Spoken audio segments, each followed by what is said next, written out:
Allahumma sholli wa sallim ala sayyidina Muhammadin sahibil busyara salatan tubashiruna biha wa akhlana wa auladana wa jami'a masyayikhina wa muallimina wa talabatana wa talibatina min yaumina hadza ila yaumil akhirah. Assalamualaikum warahmatullahi wabarakatuh.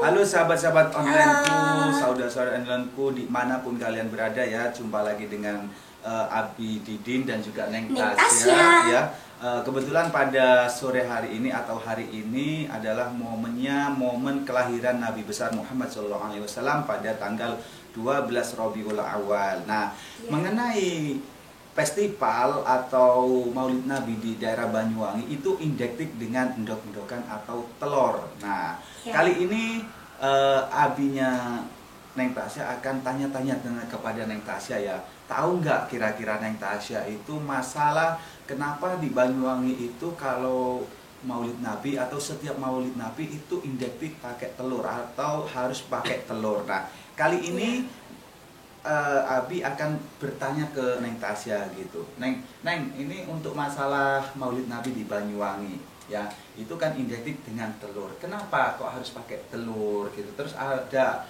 istilahnya festival endok-endokan. Nah, dari itu Neng Tasya bisa nggak jelaskan untuk kepada saudara online dan juga onti-onti online di sana itu supaya mereka itu tahu gitu, supaya tidak ada kesalahpahaman dan juga mengerti kok harus pakai telur di Banyuwangi, kenapa nggak harus pakai buah atau segala macam. Nah, oke, yuk Neng dijawab kenapa harus pakai telur di Banyuwangi. Karena telur itu kan luarnya halus, dalamnya juga halus ya kan. Itu menggambarkan sifatnya Nabi atau sifatnya Rasulullah. Gitu. Maksudnya gimana? Sifatnya Rasulullah itu kan baik, luarnya apa itu? Sifatnya udah baik, dalamnya juga udah baik. Nah, terus kenapa kok nggak pakai buah? Misalkan buah kedondong ya, gitu. Misalkan buah kedondong. Kenapa nggak harus pakai buah kedondong? Kenapa? Buah kedondong itu menggambarkan sifatnya manusia. Soalnya luarnya halus tapi dalamnya itu merongkol. Maksudnya gimana? Kita kan nggak tahu kan sifatnya manusia yang asli itu kayak gimana, ya kan? Jadi bisa saja manusia itu dari luarnya udah sopan, udah baik, terlihat alim lah ya. Terlihat alim, tapi nggak tahu dalamnya tuh kayak gimana. Bisa saja hatinya busuk, iri gitu kan bisa. Gitu. Iya. Nah, jadi gitu teman-teman. Kenapa harus memakai telur? Karena telur itu melambangkan sifat Nabi Muhammad SAW yang mana di luarnya itu sudah ikhlas, tulus ya, itu untuk umatnya. Dalamnya juga ikhlas, tulus untuk umatnya gitu. Terus kenapa kok nggak pakai buah seperti buah kedondong? Ternyata buah kedondong itu melambangkan sifat manusia. Sifat manusia itu seperti apa? Di luarnya halus, bagus sama orang, sopan ataupun soalim segala macam, tapi di dalamnya bisa aja arinya itu dalam hatinya itu ada istilahnya itu ada sifat iri, dengki, hasud dan sebagainya gitu ya. Nah, kali ini juga Neng Tasya, kenapa kok juga itu ada istilahnya codang? Nah, codangnya itu dari pelepah pisang. Nah, kenapa nggak dari pohon kelapa? Itu gimana? Coba dijelaskan ke saudara online di sana itu, dimanapun berada ya, saudara online dan juga sahabat-sahabat online, biar mengerti semuanya. Coba dijelaskan ke saudara-saudara online di sana. Yuk, gimana? Jadi codang yang terbuat dari pelepah pisang, lalu dihias dengan aneka rupa, lalu diarak dari 5 penjuru, itu melambangkan jumlah sholat wajib bagi umat Islam. Sholat wajib yang gimana? 5 waktu itu. Antara lain contohnya itu kayak sholat isya, sholat subuh, duhur, asar, dan maghrib. Seperti itu teman-teman. Terus kok istilahnya itu kan setelah itu kok dari pohon pisang, tidak dibuat dari pohon kelapa atau pohon yang lain, itu kenapa? Jadi pelepah pisang itu atau pohon pisang itu tidak akan mati sebelum memberikan manfaat bagi umat Islam. Gitu teman-teman. Oh gitu ya. Iya. Terus kok ini kan pakai telur dan dilambangkan pakai telur dan juga pelepah pisang. Iya. Tahu nggak itu makna dari situ? Neng Tasya mengerti nggak istilah seperti itu? Maknanya telur ya. Iya, maknanya telur sama pisang tadi. Iya. Ngerti nggak? Nah, istilahnya itu kan seperti ini ya. Kalau Abi tahu itu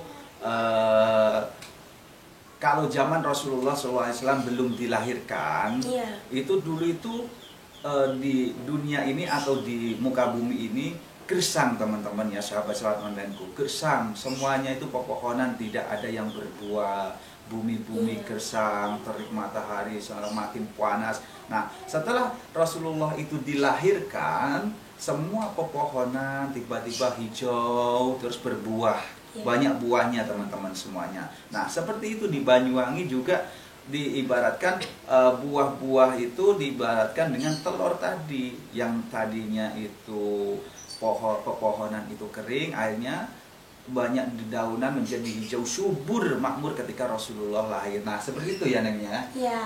Terus tahu nggak istilah lain lagi, mungkin Neng Tasya tahu tentang Maulid Nabi itu seperti apa lagi di Banyuwangi itu?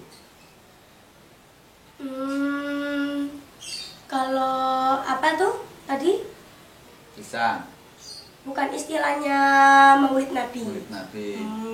Bentar. Kalau Maulid Nabi itu kenapa kok gimana ya? Udah tadi kalau udah tadi katanya. Udah. Mungkin tiga lapisan tadi. Oh, itu telur. Telur. Telur. Kenapa kok pakai telur, nggak pakai buah tadi ya? Itu kan telur tuh mempunyai 3 lapisan. Nah, bisa dijelaskan nggak dari lapisan pertama dari kulit, terus dari putih, terus dari kuning itu apa? Coba dijelaskan. Kalau misal ya, sahabat-sahabat tahu telur. Telur itu kan dibagi ada 3 lapisan. Bukan dibagi, memang ada 3 lapisan. Ada kulit telur, putih telur, dan kuning telur. Kalau kulit telur itu diibaratkan sebagai lambang keislaman, sebagai identitas seorang muslim. Lalu putih telur itu diibaratkan sebagai lambang keimanan, di mana seseorang muslim yang beragama Islam harus memiliki keimanan, yakni mempercayai dan melaksanakan perintah Allah Subhanahu wa Ta'ala. Lalu kuning telur itu diibaratkan sebagai lambang keikhlasan, di mana seorang muslim yang beriman akan memasrahkan diri dan ikhlas dengan semua ketentuan Allah Subhanahu wa Ta'ala. Jadi Islam, iman, dan ihsan adalah harmonisasi risalah yang dibawa oleh Nabi Muhammad SAW, yang jika ditancapkan pada diri manusia akan menghasilkan manusia yang mencerminkan akhlak Rasulullah. Nah, jadi maknanya festival endok-endokan itu adalah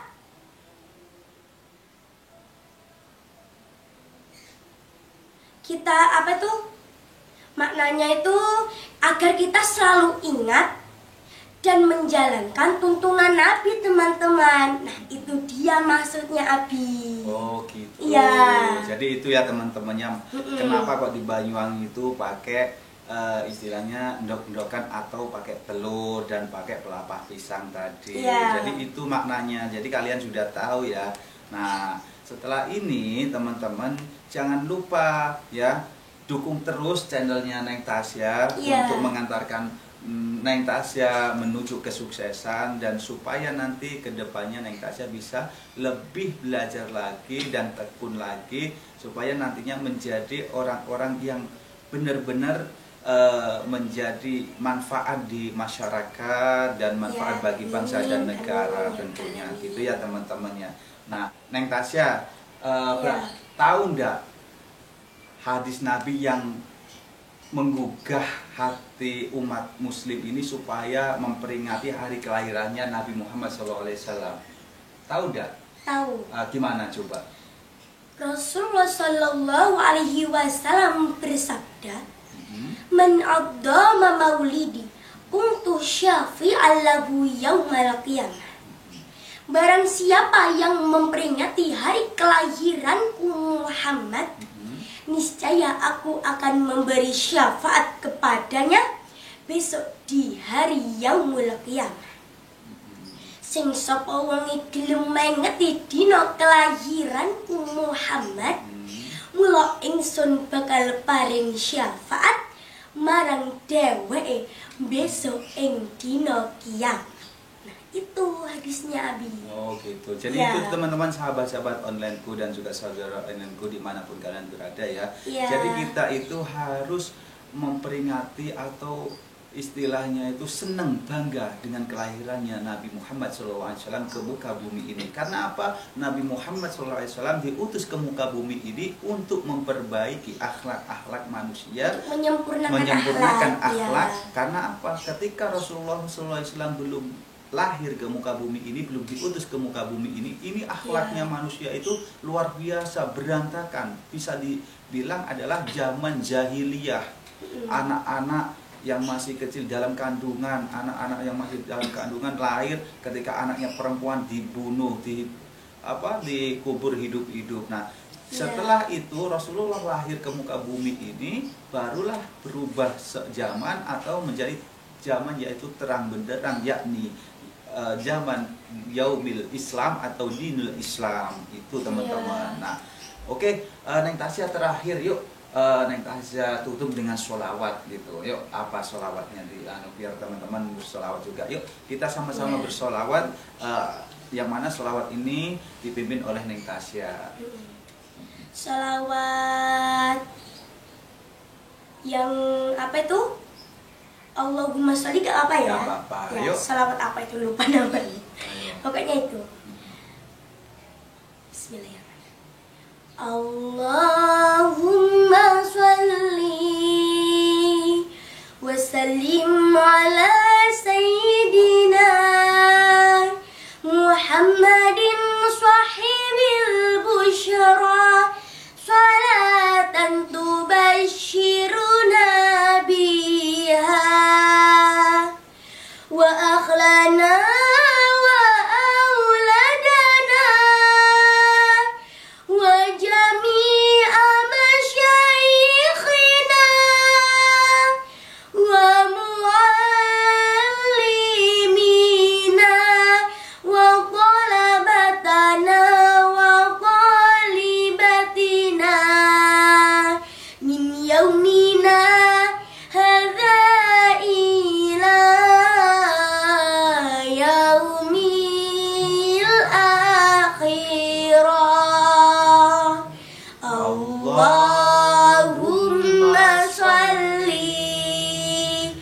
Wasallim ala sayyidina Muhammadin sahibil busyara, salatan tubashiruna biha wa akhlana wa auladana wa jami'a masyayikhina wa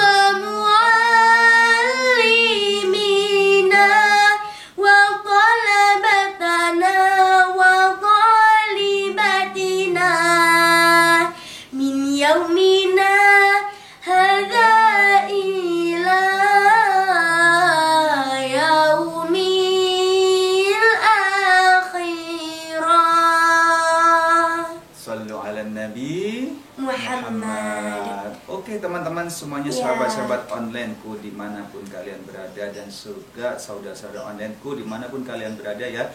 Jangan lupa terus lantunkan sholawat Nabi, karena apa? Nanti di yaumil qiyamah kita akan mengharapkan syafaat Nabi Muhammad SAW. Insya Allah barang siapa yang suka melantunkan sholawat Nabi, nanti di yaumil qiyamah akan mendapatkan syafaat dari Nabi Muhammad SAW. Oke, terima kasih. Jangan lupa untuk like, komen, share dan subscribe channelnya Neng Tasya. Terima kasih. Wabillahi taufiq wal hidayah. Wassalamualaikum warahmatullahi wabarakatuh. Bye bye. Sampai jumpa teman-teman. Yuk, subscribe yuk.